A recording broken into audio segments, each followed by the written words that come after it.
આપણા દાદા પાસે શું આવ્યું હતું? વાડી આવી હતી. આપણે લોકોએ એને ખેતર બનાવ્યા અને હવે બધા ઝાડ કાઢીને ફક્ત તારની વાડ નાખીને એને સ્મશાન બનાવ્યા છે. બરાબર. અને પછી તમે જુવાન છોકરાને એમ કહો બેટા તારે કાલથી ખેતી કરવાની છે, તમે ખેતર લઈ જાઓ એટલે 7 એકરનું ખેતર દેખાય, ફરતી તારની વાડ હોય ને એકલું જીરું કે એકલો કપાસ નાખીને બેઠા હોય, એ છોકરાને એમાં શું આનંદ આવવાનો છે? બીજે દી એને આવવાની ઈચ્છા ન થાય. અને સામે ઘરે જાય એટલે હોમ થિયેટર ને સોફા ને ટીવી ને મોજે દરિયા રાખ્યા છે, તો એ ઘરે રહેવાનું પસંદ કરશે, ખેતરે આવશે?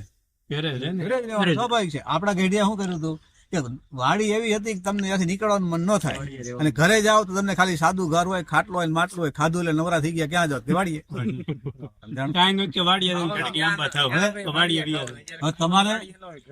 તમારે બધાએ એક 50 વર્ષનું અથવા સાંભળજો રિટાયરમેન્ટ નું આયોજન કરવાનું છે કે તમારા આગળના 10 વર્ષમાં તમે નક્કી કરો. સાંભળજો ભાઈ, તમારા માટેનો પ્લાન છે. તમે આગળના 10 વર્ષમાં નક્કી કરો તમારા ખેતરમાં અત્યારે આટલા ઝાડ ખરા, તો તમારે ધ્યાન દેવું પડશે એમાં.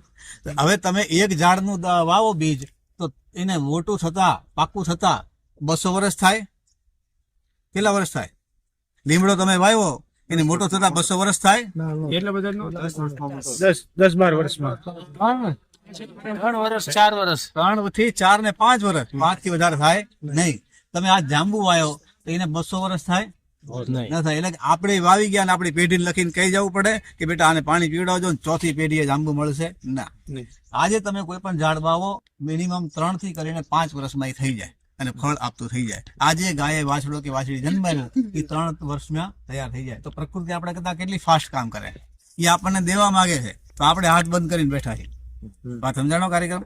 તમે 10 વર્ષનું પ્લાન કરો કે આપણા ખેતરમાં દરેક ફળના 5-5 વૃક્ષ, 5 જાંબુના, 5 ચીકુના, 5 દાડમના, તમારા એરિયામાં જે થતા હોય કેસરના હાથે ખજૂર બધું જે થતું હોય એ બધા 5-5 નાખી દીધા. હવે ધારો કે જાંબુનું સિઝન આવી, 5 જાંબુ હોય તો એ તમને સિઝનમાં ધ્યાન દો કેટલા રૂપિયા દઈ જાય? કેટલા દઈ જાય અંદાજે? 20,000 તો દઈ જાય. 20,000 દઈ જાય કે નહીં? તો ખેડૂતને 12 મહિનામાં વચ્ચે કોકની પાસેથી 10,000 ઉછીના લેવા પડે. એ માણસ પાસે લેવા ખરા કે ખેતર પાસે લેવા ખરા? એ લોકો મનમાં એવું છે કે ઢોર ખાઈ જાય, જાનવર બધા માણસો લઈ જાય. એટલે ખેતર ધ્યાન રાખવું. અને શેઢા પાસે તમારા કેમ ઉગેલું છે આટલા બધા ઘઉં, અને ખેડૂતોને અહીંયા સુધી જ્યાં સૂર્યપ્રકાશ પડે ને ત્યાં સુધી નથી થાય નહીં. હા, સાવો લાગે તો થાય નહીં રવાની છે આમાં. એવું થવાનું કારણ એ છે જમીન બીમાર છે. જમીન બીમાર. આપણી નજર સામે વૈશ્ય છે એવું છે.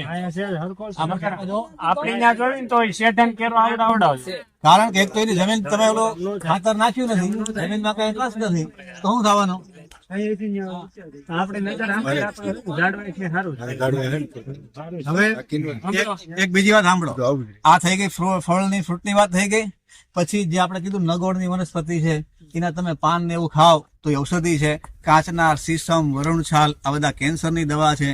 પછી જે ઓલો કઈ ને આપણે ઓલો અર્જુન છાલ, અર્જુનનું ઝાડ હોય એની છાલના તમે ચા બનાવો તો આખું હાર્ટ એટેક થી બચાવે છે. તો આ રીતના જેટલા ઔષધિના ઝાડ છે એનું આયોજન કરો. બધા ઝાડ 5-5 નાખી દો, તમે ખાઓ. એના પાન તમારા ગાયો ભેંસોને ખવડાવો તો દૂધમાંય આવશે, ડબલ થઈને આવશે એનું ગુણ. તો આ રીતે તમે 10 વર્ષનું આયોજન કરો તો 10 કે 15 કે મેક્સિમમ 20 વર્ષમાં આપણું જે નિર્જવ ખેતર છે એમાંથી નંદનવન વાડી થઈ જાય કે નહીં થાય?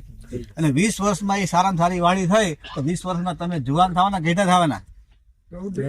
ઘેટા થવાના. તો ઘેટા થશું તારે ઘરે મેં હચવાશું કે ખેતર હચવાશું? ખેતર હચવાના.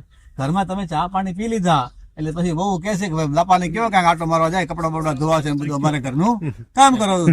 બાપાની વાડી ઓલી 7 એકર હશે ને તારની વાડ હશે, શું કરશો બાપાની આજે?